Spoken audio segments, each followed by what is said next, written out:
right, so let's start. This is the news and the abstract truth. I'm going to claim that it's the first panel at Readercon, even though theoretically the guy next door is saying the same thing. Let's introduce ourselves. I'm Dave Shaw, I'm the moderator. I just read the stuff. I'm Gayle Surrette. I'm the editor and publisher of sfreview.com, spelled S-F-R-E-V-U, not spelled correctly, which is another magazine.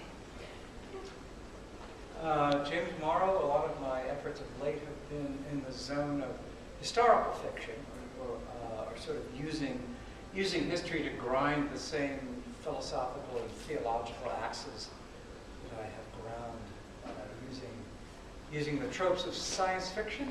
So that's why I wanted to be on the panel, history being such a plastic commodity. I'm Robert Killheffer. For, I guess it's getting close to 25 years. I've been a reviewer, critic, and editor in the field, and so I've also worked in science journalism and fields like that outside of the science fiction world, where this question wasn't nearly as urgent when I was doing it, but it was still always a question. How much you can get away with, how much you ought to be trying to get away with, how much smoothing is allowable for the ease of read, and how important it was to stick with exactly what somebody said, that sort of thing. So I was excited to be here for that reason too, because I used to live through this a lot. And my name is Adrienne Martini. That is my real last name. You can ask that question.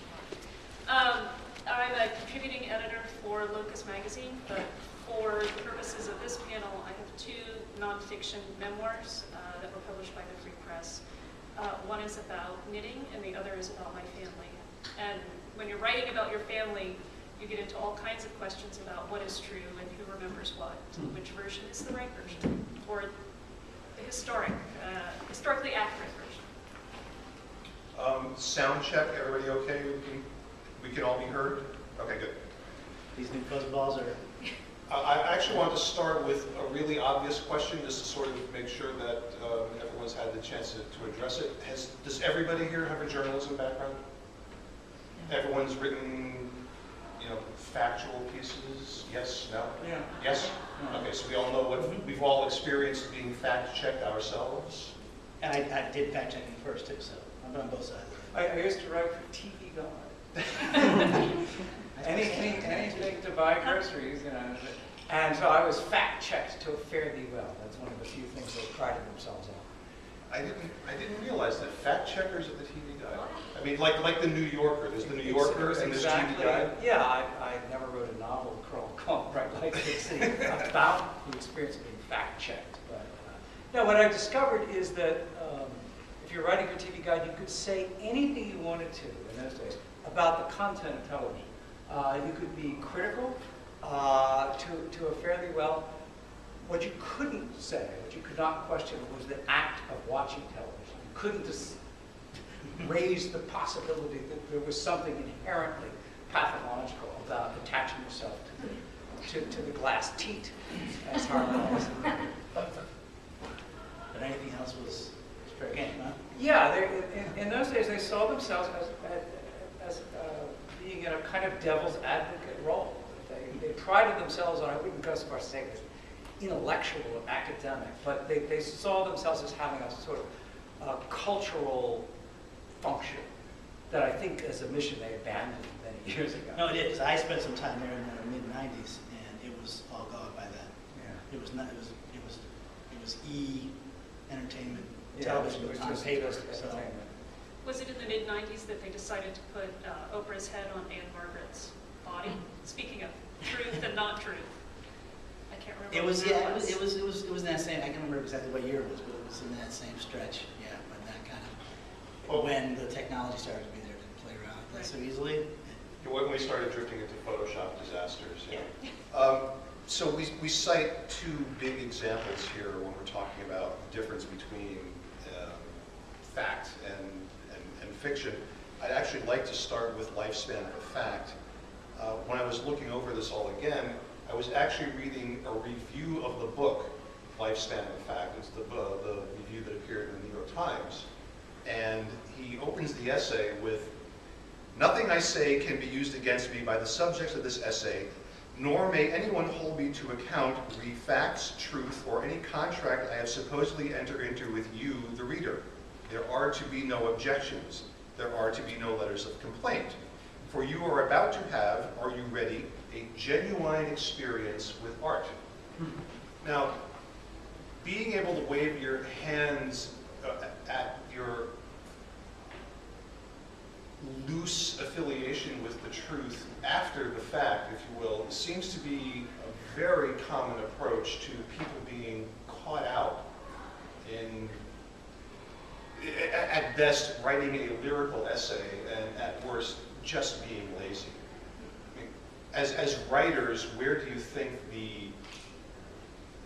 what end of the spectrum do you think these kind of things should fall? Start any particular point? I was actually going to ask how many of you are familiar with Lifespan of Fact, because we can do a brief Yeah, That's probably a good idea. Yeah, you guys summary of know- that. just a couple of people, Glenn? Okay.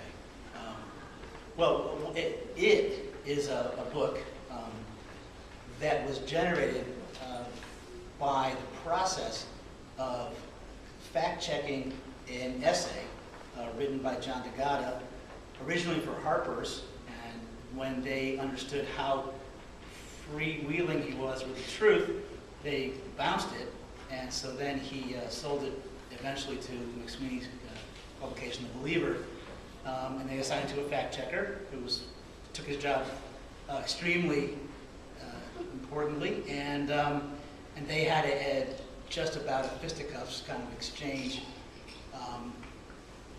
Two worldviews clashed, and eventually the piece was published, but what really came out of it was this book, which, if you can see any of that, the square in the middle is the bit of text of the essay in question on each page, and around it is the commentary. In black, it's wherever the fact checker is agreeing, basically, that the fact is supported, and in red, which is the most bit, is where the fact checker is saying, I can't find anything to support this at all, or I find things that say this is complete garbage, or your note suggests you never even talked to this person, or this person even exists. Can you give me a phone number? No, I won't give you a phone number, etc. Because what I'm doing, said John DeGatta, essentially was what this reviewer Writing a parodied, lyrical is essay. that, hey, I'm a lyrical essayist. I'm not a journalist. So I'm not really held to the same level of expectation about the literal truthfulness. I'm interested in making the prose beautiful, and so if certain names or words are infelicitous to my ear, I'm just going to change them because why not? And all the way up to, I'm trying, this number resonates throughout the essay I'm writing, and so it matters that it's 9 and not 8, and I'm not changing it even though 8 is right. At some point, they even get into an argument. The story is about a kid who throws himself off of a tower in Las Vegas. And at one point, they even get into an argument about the editor does the math on how quickly it would take somebody to fall from this tower and hit the ground, because the author says, well, it took 9 seconds. And then the editor goes back and says, well, no, it would only take 8. And then they spend a dozen emails arguing back and forth about this error, this 1 second difference. They talk about the color of a van that is associated with the event somehow, and the van is pink, and he says, no, it's purple. But he chose purple. It was I chose purple because purple sounds better. I I needed needed the 2 beats. the 2 beats, That's exactly. purple. But this is all in the name of a piece of journalism about a tragedy? Is Yes. that- This Yes. is The piece but is that called definition- What Happened There, which is about a It was jumping inspired suicide by in this Vegas. suicide. The writer, John DeGatta, doesn't come out and claim in the piece clearly, but he makes it implicit that he was actually working on a suicide hotline the night that it happened and received a call supposedly that was likely from the 16-year-old who jumped. Right. But he proceeds, as people do in essays like this, to divide his time between recounting the specifics of the event and the life of the person, and observations, statistics, and so forth on life in Las Vegas, and the fact that the government is in the hands of the tourist industry and how much it's, even though it's the city that with the highest suicide rate, at least I think that was one of the facts that was confirmed. That was confirmed, yes. They don't talk about it, and so on. So it's the kind of essay I think most of you have probably read one place or another, where there is a current event that occurred that the writer a lot more artistically than say a newspaper piece attempts to relate to the bigger picture of the world and the environment in which it happened in his own life and that sort of thing. But it is contra to Gada's claims, who keeps talking about being necessary. It's very journalistic. I mean, he interviews the parents, the cops, the TV crew that was at the scene. He interviews the coroner. He goes and visits. So his procedure is essentially identical to that of any reporter. But his own concept of what he's doing and what's allowable, it couldn't be more different. So that's what raised these problems. And he takes liberties right off the bat. He says that it was, yes, there were multiple suicides that day in Las Vegas, but this was the only jumper. Not true. There were 2 jumpers. Right. And what he says, sorry. No, if you've got the quote. What he says exactly when the fact checker asks him is he says, well, I wanted Levi's death to be the only one from falling that day. I wanted his death to be more unique. And therefore, he redefined one of them as a hanging instead. And this is the sort of thing that is throughout the piece and made this thing happen. And you can't modify the word unique. He doesn't even know that. Right, yes. Unique's not a more or less proposition. What I love about the published version of take questions at the end. What I love about the published version is its resemblance to the Torah with commentaries. There's the actual words and then the interpretations of the words that surround it, that make up the bulk of the actual text. And it's also, neither guy I mean, comes the off, Talmudic. Yes, Yeah. yeah. neither guy comes off looking particularly. Right, we should be fair that We should be we're fair. hammering on the essayist, but Yes, the fact checker also, excuse my language, there are no kids, really comes off like a dick as well. I mean, he nitpicks, it starts to get under his skin that this guy, the writer, is kind of playing fast and loose with the truth, and starts to then push him on words like "and."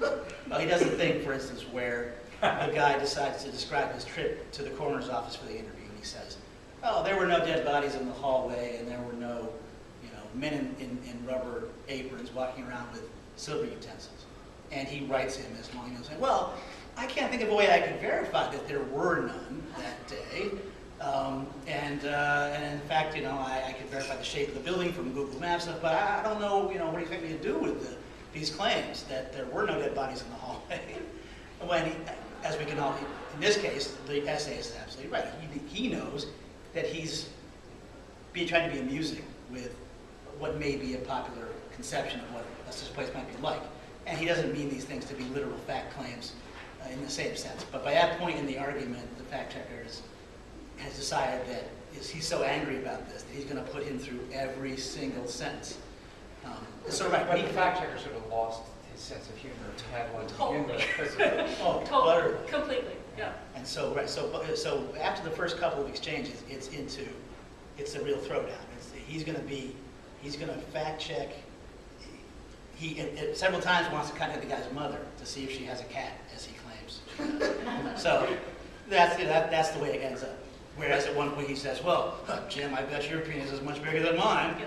So the 2 guys are way beyond civility quickly. But it's not unusual in our particular circle of literary fandom to take issue with claims made in books.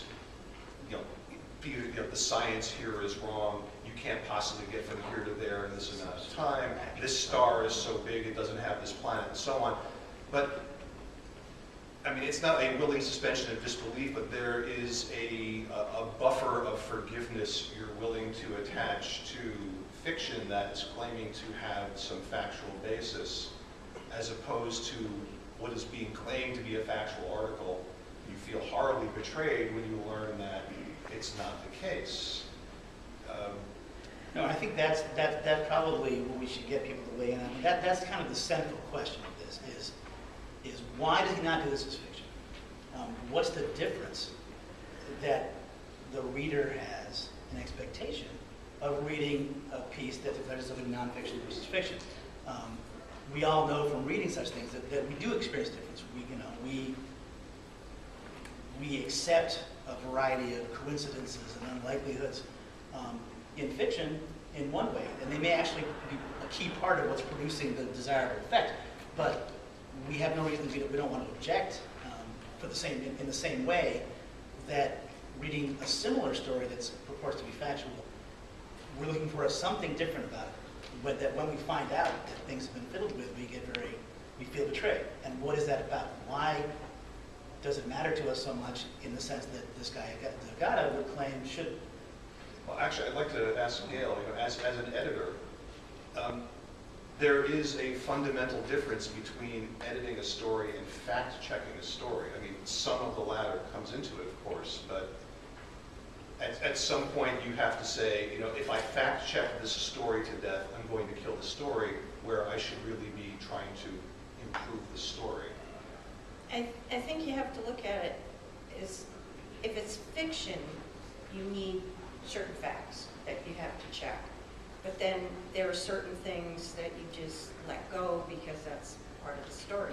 It needs to be that way to further the story. And if it's consistent with the rest of the story, you just let it go. Whereas if it's a nonfiction piece, you can't do that. I mean, there's an expectation on the reader's part that any facts and figures you're giving are going to be correct to the best of your ability. And I can tell why the fact checker got so frustrated as he went on. I think I probably would have too. But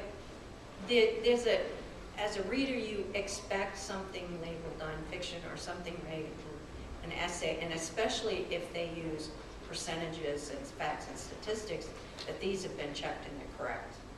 And that's why they feel so betrayed when they find out they weren't. Now, if you say, these are my impressions of these incidents, that changes the whole context of it. You can get away with lyrical language and whatever. I have semi-strong feelings about facts because years and years and years ago, I worked on a climate research project where we were doing weather data gathered from diaries. Now, we had done that as a long-term longitudinal weather study of a certain area from diaries, and then found everybody made it up. Like it rained, but I like snow better, so I put down snow. I mean, everything's gone. You have nothing. It's like the rug gets pulled out from under you, and that's the same way with, when we see something nonfiction that isn't. I guess the question I have, does he come to some insight about suicide or the human soul per se? And is there a pearl of great price at the center of this? Or not? No, my sense is It's one of those he sold it as one of those classic Harper's essays that, appeals to a particular audience. And when it got kicked to McSweeney's, it was suddenly the wrong audience, and they had a different bend on their interpretation. But he certainly thought he was doing that. I mean, that's what it seems like is his justification. He believes that he's wringing out from this story something important that he couldn't do if he had to stick with what he keeps calling the clunky facts surrounding it. I can't imagine how that works. You kind of, Changing orange to purple because you like the sound of the word purple doesn't seem to be serving anybody's thesis about this. No, and that's one of the startling things about it, is that he runs the gamut from the most minor to the most egregious. Yeah. So yes, where you have to ask him, and this happens from the very beginning. I mean, maybe it'll help if I read the opening sentence. He says, on the same day in Las Vegas, when 16-year-old Levi Presley jumped from the observation deck of the 1,149-foot high tower of the Stratosphere Hotel and Casino, lap dancing was temporarily banned by the city in 34 licensed strip clubs in Vegas. Archaeologists unearthed parts of the world's oldest bottle of Tabasco brand sauce from underneath a bar called Buckets of Blood, and a woman from Mississippi beat a chicken named Ginger in a 35-minute long game of tic-tac-toe. That's the opening sentence. The only thing that's accurate in that sentence is the height of the tower. Pretty much. There are 36 strip clubs in Las Vegas. In fact, they occurred on it in one case as much as a month or more apart. The bar was not named Buckets of Blood. The woman had originally moved from Mississippi, but she lived for many years in Las Vegas and was a local, et cetera, et cetera. And this is the kind of, so this is what he thought he was allowed to do. Clearly, it's a much more compelling opening if these things seem to be true. You can see why this would seem like, wow, that's a cool opening, all these things. Capturing a whole bunch of flavor of Las Vegas and things he's going to work into later on. But the key question is, are you allowed to do that when these are real events and real people? And when the reader is being told that this is an essay of nonfiction, and not that you're picking and weaving, as Jim may do in a historical novel, you may decide to, sometimes to put two characters together who never really actually met and that sort of thing, right? Exactly. That's the whole point. The tacit contract you sign with the readers. This is a work of fiction, and it's marvelous how the facts of history will often play into the hands of a fiction maker, but you don't count on that, and I would never let a fact stand in the way of a dramatic effect. Which is what this guy, And that's basically, this is his model. fundamental distinction. But it has consequences. One panel I hope to do at Readercon, I will moderate it next year or in the near future, will be a panel about suicide. But good God, I would hope that people who know about Tom Dish or David Foster Wallace or James Tiptree, any of the stories that have moved us, touched us deeply, that people would go out of their way, not to embellish them with some kind of fact, but because we might learn something together as a community about this phenomenon, this enigmatic thing that people do, taking their own lives. The stakes, therefore, can be very high. My favorite example would be, what immediately comes to mind is Greg Mortensen, is that his name? The author of Three Cups of Tea. Yes, right. Right. Which, if you believe John Krakauer's book, and I found it a very persuasive chronicle, is full of fabrications. Krakauer, who's a very accomplished journalist, and I think holds himself to high standards of fact-checking and truth, wrote a book called 3 Cups of Deceit, in which he deconstructs just all of the major claims. And there you have people being deceived and people opening their wallets and thinking that they're hitting a lick for feminism and building schools for girls in Afghanistan and rescuing from the clutches of the Taliban, when apparently nothing of the kind really occurred. Yes, there's always buzz, gray areas. Some schools were built. Some of them were built and never functioned. Well, without making a huge digression into this, because it's a whole other panel, the thing that astounds me about this, that happens again and again, I mean, ever since James Frey and Million Little Pieces and all that stuff, these people all seem to operate in complete ignorance of the existence of the internet. And the immediate availability of information everywhere all the time. It's almost, I think, part of the reaction from readership to this betrayal is, do you think we're that stupid? I mean, and again, I mentioned in our fandom, we say, well, that planet can't be there, or this can't be there, because we can look those things up, or we know them because that's who we are. But, anybody who decided to look at, when you go out and say, the height of this tower is this, and there are this many strip clubs in Vegas, I could spend 5 seconds on Google figuring out how many strip clubs there are in Vegas, and immediately see, within this first sentence, it's completely wrong. But no one seems to learn that lesson. I don't think they really care. They're trying to say, but it's entertaining and I'm telling a good thing to get people interested in this problem, whatever it is they're writing about in their nonfiction, fictionalized thing. I don't think they actually care that you can look it up and find out. See, and that's yourself. actually That's actually a good transition into example number 2, which I found even, I mean, I never read this essay. I read about this essay and I thought, yeah, okay, this kind of happens. I don't know how many people have heard This American Life or listened to it ever.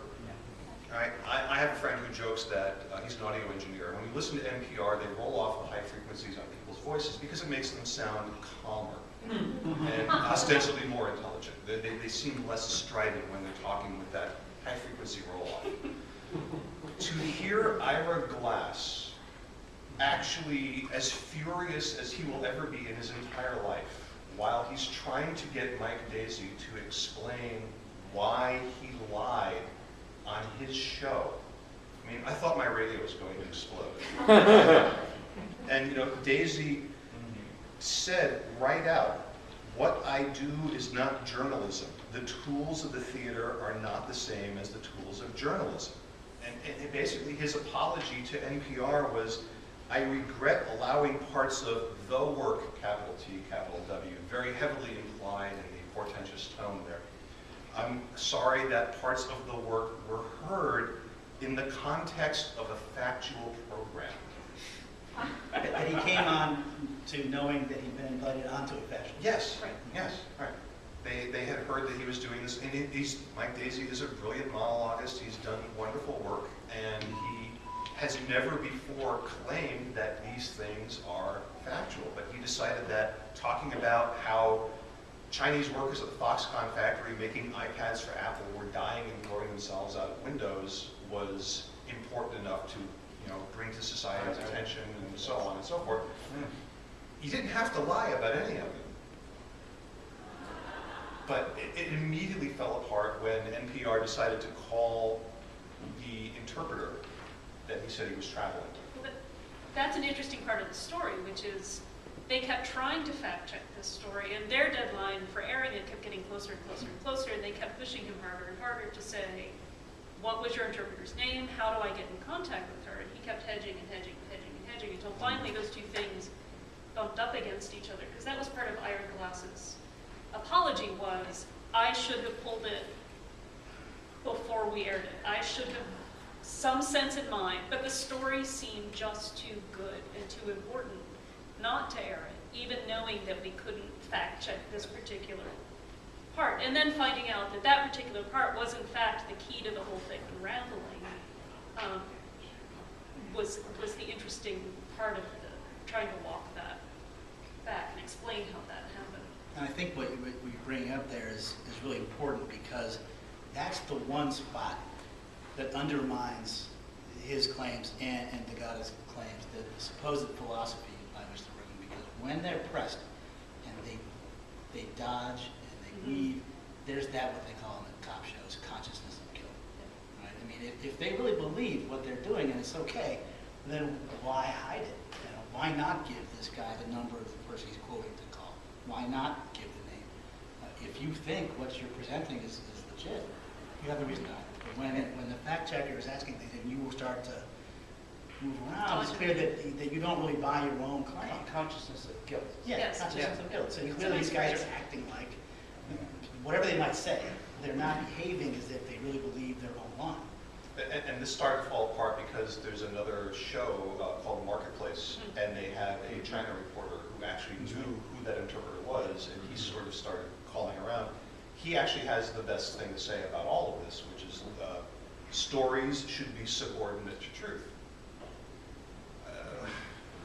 That may be true as far as reporting and journalism and even essays, but clearly once we step into the realm of fiction, that is no longer the case.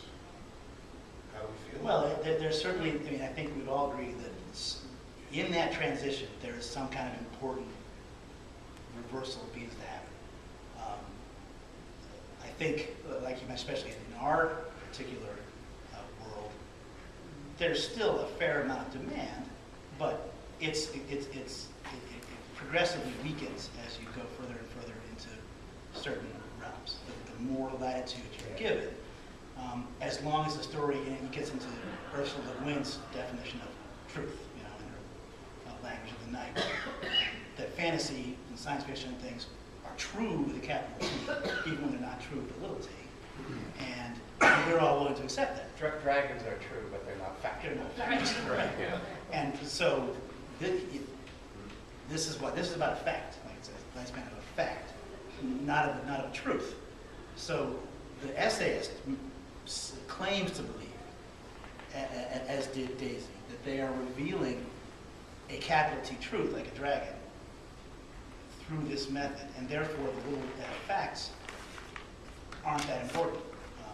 But they're doing it in a realm that is on the other side of that wall, and that's why it brings up this question. What resonated for me was I had actually heard Daisey's monologue before the retraction and everything else. I'd actually heard his, they had retitled it. The original piece is called The Agony and Ecstasy of Steve Jobs. When it was performed in edited format for NPR, it was called Mr. Daisey and the Apple Factory. And his interpreter and guide had introduced him to an old man who had a withered hand that had been, mashed in a machine stamping accident making cases for an iPad. And what he's leading up to, and it's actually the fulcrum of the entire monologue, is that this man whose life was ruined, he could no longer work in the factory, he'd been inhaling chemicals, his hand was withered. They showed him an iPad, and there's this very long, breathless scene. And he stared at it in wonder, and with his good hand, he stroked across the screen. And you can imagine how this kind of goes. That man never existed. When they went to the actual interpreter, no, he's like a janitor. And he's never worked the factory floor. Those people, that accident never happened. I mean, the whole thing. If you're going to betray your essay, don't do it in the central moment. Don't get caught. Don't get caught. I think we like to be lied to in certain contexts. Church, a political rally, but not What was that first one? not in the context of something that purports to be straight up journalism. Whereas when we shift into the realm of fiction, I think, and you were getting at this, everybody knows that the rules are completely different. I remember one of my favorite stories along this line is when they were making a guilty pleasure film I'm very fond of. I love historical epics. The movie Cartoon with Charlton Heston as Chinese Gordon and Laurence Olivier as Lamonti. And they sent Robert Ardrey's script to the grandson of the Maki. And he read it. And this guy had a Western education. He knew what they were up to. And he said, well, I hate to tell you this, but my grandfather, the Mahdi, and Gordon never met. And the producer, or the director, Dearden, said, oh, gee, that's too bad. I'll have to go back to Robert Ardrey. And the grandson said, no, but they should have. And of course, in the movie they did. Because that's, I've always, there's a truism in John Irving's novel, World According to Garp, where Garp says the last reason to use something in a novel is that it really happened. Tell me, everything really happened at some time, but tell me a story that really happened and I'll retell it to you and I'll make it better. That's actually what I wanted to ask you, since you've written about your family. Right.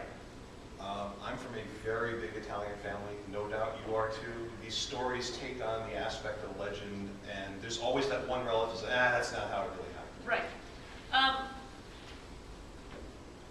I actually wasn't writing about the Italians because they scare me a little bit. My family is Italian and the other half is Scots-Irish from West Virginia. And yet, I think but even in your own family, any event that has more than one person in it, each of those people is going to come away with a different take because of the way that we all interpret things and remember things. Actually, over 4th of July weekend, my dad was at our house, and I started to tell a story, and I said, oh, well, this happened to my Uncle Ralph. And I started into the story, and my dad went, no, that wasn't him. That was a story that was actually about a completely different uncle from a completely different time period. And I was like, but how did I get it?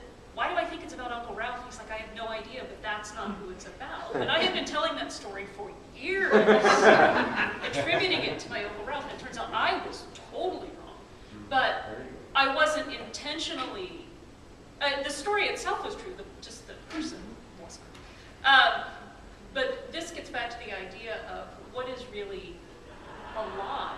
And there's a theoretician who says that a lie is when the audience doesn't have, hasn't given their consent to be lied to. So if you pick up a book that says fiction, you know what you're getting into.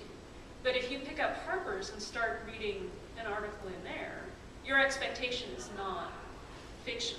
And I think you have to try and, unless it says fiction at the top. I think you have to, or when you're listening to This American Life, they always tell you which stories are fiction before the story starts, so that you have informed consent. You know what you're getting into before you start listening to it. And the Mike Daisey story was not prefaced with, oh, by the way, all the key details here are made up and massaged for the story. And when they finally had him completely backed into the corner, he finally managed to say, when I said on stage I had personally experienced things I in fact did not, I failed to honor the contract I'd established with my audiences over many years and many shows. In doing so, I not only violated their trust, I also made worse art. So at the end of the day, when he had no place else to go, he finally admitted this was bad all around. Which was unlike James Frey, who when finally backed up said, oh, well, my agent made me do it. And if I was his agent. It sounds like we don't have a critical mass of postmodernists in the room. There's a whole other construction that people put on this, which is the world has become incoherent in a really interesting way. You know, ever since chaos theory, or perhaps even Einstein's relativity, or Heisenberg's uncertainty relation. So there, you can't ground anything. Don't try to do that. That's a bug's game. The Whitley Strieber crime called Communion was, by Strieber's own admission to a woman that before I married Kathy, she was dating a writer who traveled in his circle. And he said, I'm going to pull off this great hoax and I'm going to make $1 million. Said Whitley Strieber to the late Alan Lyon.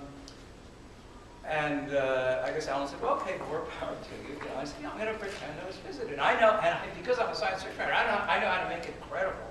But what I'm getting at is there's a professor at my school at Penn State University who, when you have a cocktail with him, will insist it doesn't matter that Communion is a hoax. But what's interesting is the discourse that emerges around narratives. I'm falling into the jargon of postmodernism here, but okay, let me just put that to rest. Nobody's defending that, I guess. Yeah, but what's interesting actually is that if you look at, it's one of the things that's fascinating about this object is that how we describe this to you doesn't appear anywhere on the jacket or anything. It's not how it's presented to the possible purchaser. The blurbs are the type you're describing. So it's clear that Degata is working Cogent postmodern in commentary. a context that expressly reports it. It says, this is a profound, comic, and ultimately elegiac experiment in collaborative prose. Both the author and the character come off as brilliant, obsessive, brave, stubborn, rigorous, principled, and messianic. A febrile intensity rises out the page. Two dudes locked together in a heady plot, their mutual adventure offering a debonair suspense, like Hitchcock's To Catch a Thief or Strangers on the Train. Will the doppelgangers slay each other? Will imagination triumph over pedestrian reality? Why are facts so hard to fit into a lyric sentence? I have a question. Does anybody else get a flashing neon warning sign? Oh, yeah. Right. But that was amazing that they were selling this, not in the way we've tried to sell it to you, but as if it actually is this incredible postmodern work of performance art that these guys somehow set out to do for our entertainment. It's the only way anyone's going to make any money off of it. Yeah. I'm actually going to open up the question. It's fascinating. It's That's great. why I want it. Listen to us, not... Right, I would never have bought it based on this stuff. I would have been like, but Let's take a few questions and then we'll wrap it up. Again, my offer of the first question is the person who can identify the source of the title of this panel. You win a copy of News and the Abstract Truth. Okay. Oh, it's Oliver Nelson. There we go. I'll pass on the question. Okay. The famous jazz album by Oliver Nelson called The Blues in the Abstract. Anyway, you had your hand up way back before, so you're first. Thank you. My question at the time was, how did they actually get that book published with the original article without being claims of plagiarism? Who fact-checked the book? No, it's not that, I get that. But the description that you just went through, showing the two sides of the debate, that's how it was published. He wasn't trying to convince the audience, the reader, to read the book. He was trying to convince the guy who wrote the original article to say, hey, you can make money off this book. Well, I did wonder that sometimes throughout too. I came to the conclusion by the end that they were both so convinced that once everybody saw their side of it, they would come off as right. That they both signed on and said, sure, you can publish all our email stuff, because once everybody sees it, they'll know that I was right. So I'm willing to go along. Yeah. Actually, you should, if you do read the book and then go online, and because these two guys have continued. They're still out. They're still out. Yes. So given that there's a recognized time and place for when the story is more important than the facts, and we call that historical fiction, did either of these people ever give a reason for why they wanted their work tagged as factual? They had an arena they could have been working in. You mean Daisey and yeah, and this guy recognized it. Well, Degata claims repeatedly, it seems very important to him, the term essayist is how he defines himself. And this seems not only to his mind to excuse him from these accusations of fraudulency, but also to define what he thinks he's doing artistically. And here's a quotation that may go some way to answer what you're saying. When he's challenged at one point, he answers, no, because being more precise would be less dramatic and would sound a lot clunkier. I don't think readers will care whether the events I'm discussing happened on the same day, a few days apart, or a few months apart. What most readers will care about, I think, is the meaning that's suggested in the confluence of these events, no matter how far apart they occur. The facts that are being employed here aren't meant to function baldly as facts. The work that they're doing is more image-based than informational. Yeah. I think he thinks it's important. I think he recognizes that to a reader, to believe that this really occurred is more meaningful than to think he invented some colorful events that might have occurred in the same day. For us to believe that it really happened in Las Vegas that day creates a meaning, and he thinks that justifies it. But he would never, it seemed to me, want to try doing this in fiction, because working with facts as the tool seemed vital to him. Well, you also sell a hell of a lot more books. Completely. You sell it to hardware too, right? And the completely opposite problem was with Mike Daisey, who was never a journalist. He writes monologues, makes jokes, tells stories, but saw this actual story that he thought was important and tried to apply his tools toward it, which are not journalistic tools, and wound up getting caught in this bind. And that's fine, as long as you don't then say, and this is factually true at the end. But he has to, because he's a monologuist. What is that line? These facts are not to be construed as These facts. facts Yes. function baldly Function as as facts. That's so Orwellian. That's something surprise. I mean, you can be sure that as we speak here in this room, someone is penning an account how they died on an operating table and they got pushed into it, off to heaven, and Jesus gave them a T-shirt, and they come back, and the last thing they're going to say is, "Oh, I made this up." Yeah. Because it makes a good story, doesn't it? Unmasked, that one said, what was the book called? Heaven is True or something? By a supposed neuroscientist? That's exactly what it was. Yeah. Yes, you. An interesting parallel to this happened about 100 years ago. Mark Twain, very thin, put a disclaimer like the one you're talking about. But Mark Twain once found himself at an actual historical incident when he was a reporter on Hawaii, and some ship came in. There's a whole thing about a disaster on the ship. And he had no, well, he worked in the newspapers, not really as a proper journalist, but he went out of his way to make sure he got all his facts exactly straight. Even though he was committed to artful telling of stories, he insisted on getting things absolutely true. Yeah, I think that's called, what's the word? Integrity? What's that? Yes, you finally. Oh, okay. Sorry. Actually, what you were saying at the end of Heather's question seemed relevant to this, the idea that things that are purported to be true have a kind of value that's conferred by that truth.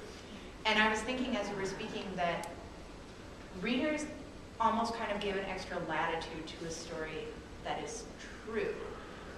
When you hear something that's an incredible true story, people often say, you know, you can't make this stuff up, or some sort of riff on this is better than fiction.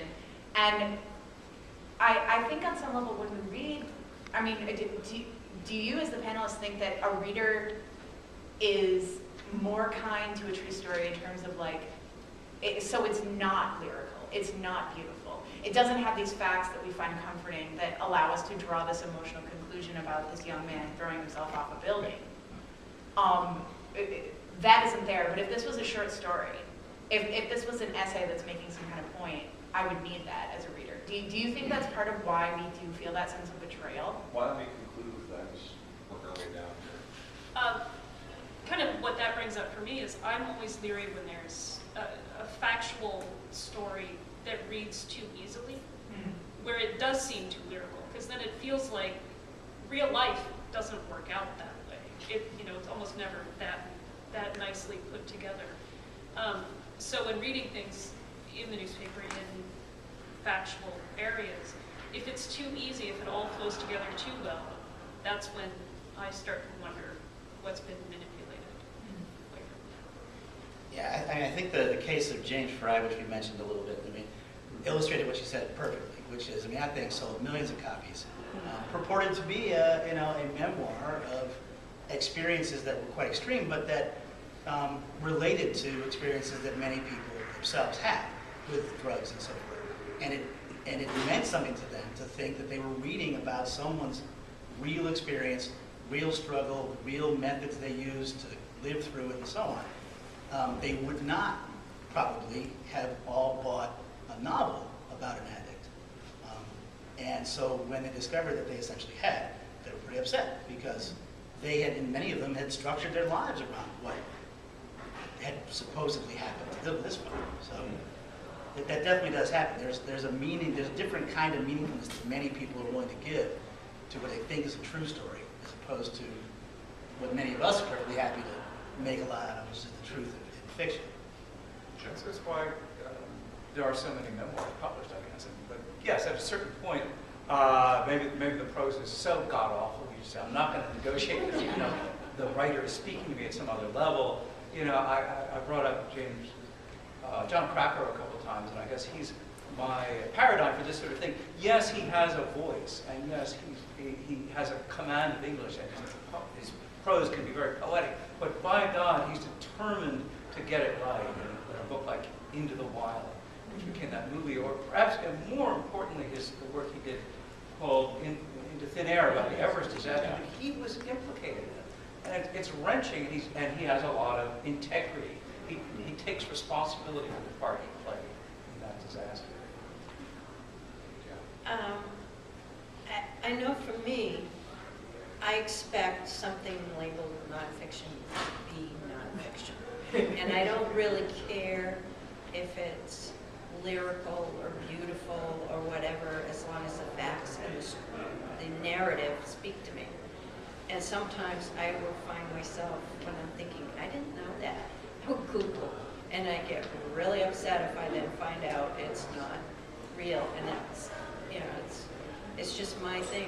I have this real thing about, if it's a fact, it should be a fact, and it shouldn't be made up, because real facts are real.